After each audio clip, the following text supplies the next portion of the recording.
Vice President ke Seng Voice of the People Party uba Mihkhmat ru kum Shong ke State Election Committee ke Seng u Dr. Karachan karhoi terik juliu le tho ba ke Seng kla rai banjit uba Ricky Singkon kum Kyrtong banyakhoni ke election MP jong ke yeng torbar thawan Lok Sabha kabanong election host nem arjar fusau haswab primna paiba ke Kyrtong ju Kyrtong banyakhon na ke Seng VPP na kalyang State Election Committee ke Seng kila deb ban Shong jingyalang Hynrei terik juliu hakabala rai ban pha uba Ricky Singkon uba deru General Secretary ke Seng banyakhon hak election MP habagli shapang ke jingsu scam jong ke Seng ban job hakani ke election na kalyang Vice President ke Seng VPP u Karachen ulong. Well, as a political party, once we enter the fray to contest the election, then we have to move ahead, whether we win or we lose. Haba banjur baka Seng ke yeng scam marway u Dr. Kara ulong. We will go on our own. We will contest the election on our own. And we will not seek support of any political party. What about other regional parties? No, we will not seek any support from any political party. We will contest on our own. Because we want to depend on ourselves, to depend on the support of the people.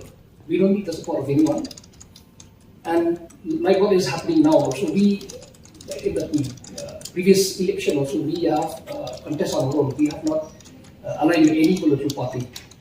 Which is why we feel, even for this parliamentary election also, we will contest on our own without the support of any political party.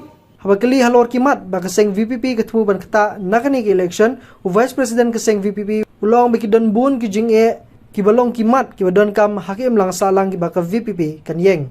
Well,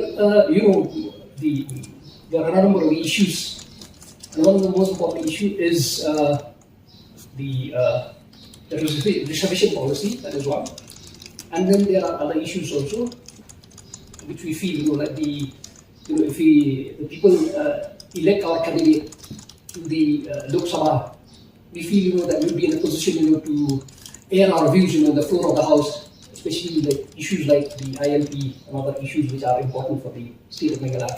Haba juba halor ke jingkili babalai baka Seng kala rai ban jietwa yu Kyrtong banyakhon ke election MP haswa man penbenai ki Kyrtong banyakhon MDC nagalyang nongilam ke VPP ulong baka jingjiet ki Kyrtong napenta ke jingakhon election MDC kanang ya Shakman ulai thu susu baki ladan arngut ki bla terwa banyakhon yakani ke election MP bakunthop yaka Dr. Bohun Langkron kepada ke Assistant Professor HPGT College baru Professor Lakhon Thaba ubadai Professor ke School Nihu kenthobru yuba Ricky Singkon.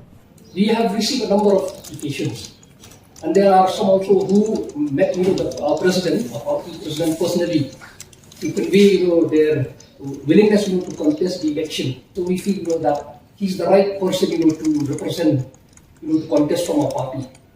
Second, you founder member of the VPP, you general secretary of the party. You go ba abang kita nam desa you manikai ka school ka ainemo. The party, so he is the right person. And you founder member of party, you happen to try the party, one of founder member of general secretary of the party.